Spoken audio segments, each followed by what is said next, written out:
Welcome back to the Vandy Sports Podcast. I'm Joey Dwyer alongside Brandon Bigsby. After Mark Byington's last press conference ahead of his first year as Vanderbilt's head coach, Vanderbilt opens with Maryland Eastern Shore on Monday. And we learned a lot from Mark Byington's conversation today. Alex Hemingway is doubtful for that opener. We also learned a lot about his philosophy and kind of what he thinks about this team, though. We talked today about how he had labeled every player on the roster as a point guard a couple days ago, and that roster is unlike any in America. He said he views people two ways, as a basketball player and not as a basketball player. And he thinks he has a bunch of players. So I guess that's a good sign. But Brandon, before we dive too deep into the presser, what do you think about the point guard designation? There's a lot of people on Twitter who love it. A lot of people think it's a gimmick. I'm kind of in the middle. I think it's kind of cool, Brandon. Yeah, honestly, I think it's one of the things that make college basketball so special, right? You have little quirky things like this that'll happen, but I think his explanation of it kind of made sense in a way. Either you're a player or you're not a player. And I feel like if you were having this conversation 15, maybe even 10 years ago, it would be like, what are you doing? But we really are at a day of age to where it really is positionless basketball. We have 7-footers that are operating from the top of the key and are barely even posted up that much nowadays. So when you have a coach that is known to be very modernized within his style, within his schematics, it's not that surprising. But again, his explanation, I see you guys as two ways. Either they're a player or they're not a player. Instead of Joey, he thinks he's got a lot of players on this team. So I understand it. I get why maybe some people would think it's a little bit gimmicky, but again, in the modern day of college basketball, it can really be positionless. It's kind of the style that Mark Byington wants this team to play with. Personally, I don't have a problem with it at all. I think it's pretty cool. And it didn't surprise me. Whether you like it or not, I don't think it's surprising. All off season, I would say, what position is this guy playing? He's positionless, and it's kind of his thing, right? I mean, he wants his guys to think and act like point guards, and he said that all off season. So it shouldn't be surprising that he made a move like this. And it's not like other teams where they've got a guy who's going to be back to the basket and things along those lines. Jalen Carey will bring the ball up the court. I mean, he did it last year.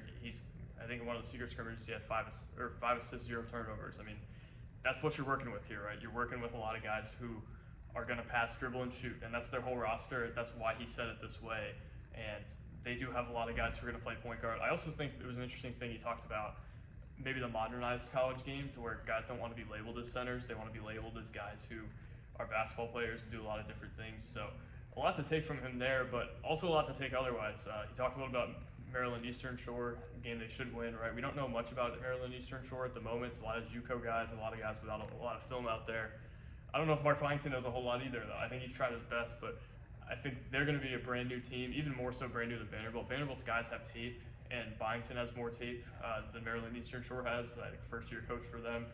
I do think Byington thinks a little bit of an advantage, though. People are studying James Madison's scheme, and he did say, and I thought maybe this was the most interesting part of the presser, he kind of hinted that they might not exactly run what they ran at James Madison. It might be a little bit different, and it's probably going to be the same. What he's talking about is the same conceptual stuff he was talking about James Madison, but they're going to be a little different, and I wonder if that's an interesting thing to follow throughout the year.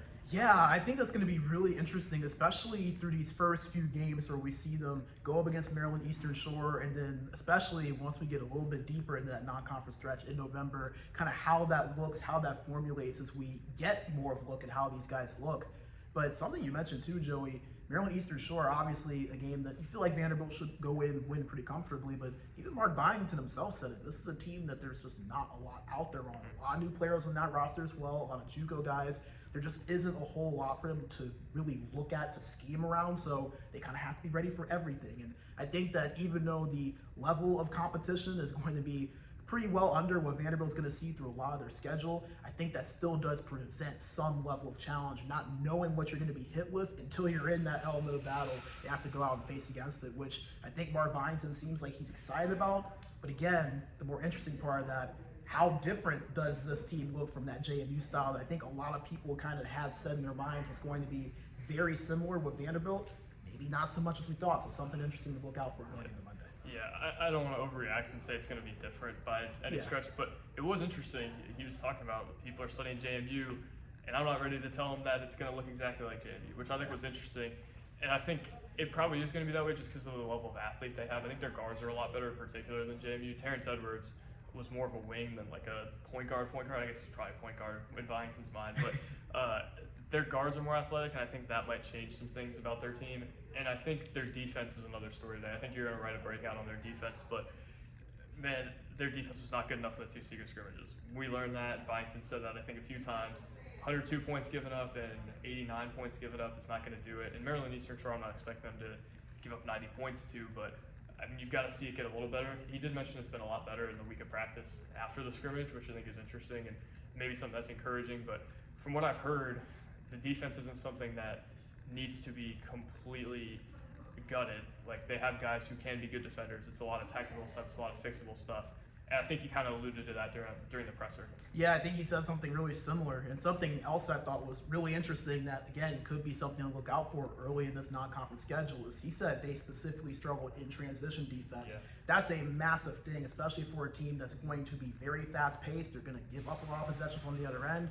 If the shots aren't falling, that could lead to a little bit of a scary proposition if you're also struggling in transition defense on the other end. So that's going to be something to look out for. I thought that was something else that was really interesting that he mentioned. Again, it seems like they're starting to take those steps. He said it that this week he feels like they've been much better from what they were in those secret scrimmages. But again, practice so much different than when you're going up year 5 against R5. So going to be something to look out for sure in the first few games. Yeah, for sure. And I think an interesting thing to follow in the first game, we've talked ad nauseam about everything.